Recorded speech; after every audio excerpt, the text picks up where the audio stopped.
Sa ngayon, itong Magnolia ay nakabawi ng panalo sa Barangay Ginebra at medyo gumanda yung record nila. Okay yung nilaro ni Xavier Lucero at pati nung import nila na si Buffin. Yun nga lang, marami pa rin na nakapansin na itong si Javi Gomez de Leano ay 2 points lang yung na-score niya at itong si Chris Kuhn naman ay 5 points lang. Dahil dito, umuugong na naman yung balita na matagal na natin nire-report na ito si Javi Gomez de Leano ay baka i-trade na ng Magnolia Hotshot sa Converge Fiber Xers. Ang lumalabas na balita, no, ito raw si Javi, gusto niya maglaro dito sa Converge kasama yung kapatid niya na si Juan Gomez de Leano.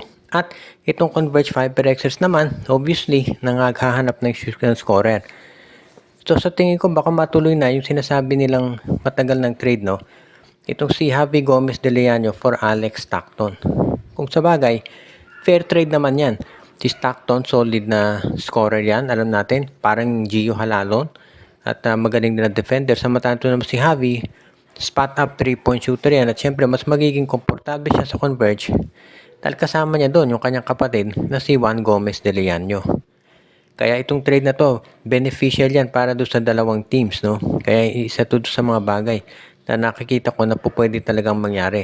At hindi naman ako magtataka talaga kung ito'y matutuloy. Dahil syempre, kung ikaw naman, yung team katulad nitong Converge Fiber Xers, alam mo na gagawa ka na para manalo at pati na rin itong Magnolia Hotshots. Kaya isa to sa mga bagay na kinakailangan nating subaybayan. Dahil habang bumababa yung opportunity para dito kay Javi Gomez de Leano na magamit sa Magnolia, tumalaking tsansa na ito'y matrade na at mapunta naman sa ibang kupunan. Marami din ngayon ang sumusubaybay dito sa nangyayari sa Blackwater Bossing na pagkatapos ng medyo magandang umpisa ay nagkasunod yung talo nila. Dahil dito nakasalalay kung ano magiging future ng kanilang mga players. Alam natin na itong lineup ng Blackwater ngayon, na auto-renew lang yung kontrata nitong si Cedric Barefield at si Christian David dahil wala silang makatrade. Maraming mga offers para doon sa dalawa pero hindi nagustuhan ng Blackwater kaya hindi nila tinrade at ang nangyari, auto-renew yung kontrata ng dalawa hanggang Disyembre. Ibig sabihin, pagkatapos ng Governor's Cup, expired na ulit yung kontrata ni David at Barefield at magkakaroon na naman ng negosasyon. Sa tingin ko ang mangyayari dito, magdedepende lahat kung gaano kahatagal, gaano kahaba yung maaabot nitong Blackwater Bossing. Kaya dito natin makikita talaga yung magiging sitwasyon dito kung itong Blackwater ay mananalo. Kung manalo sila maka-playoffs, baka makumpinse itong si Barefield na manatili pa dito sa Blackwater Bossing. Pero kung ma-eliminate ng maaga itong Blackwater, hindi na ako magtataka kung magdesisyon na si Barefield sa wakas na umalis na dito sa Blackwater at lumipat na ng ibang kupunan.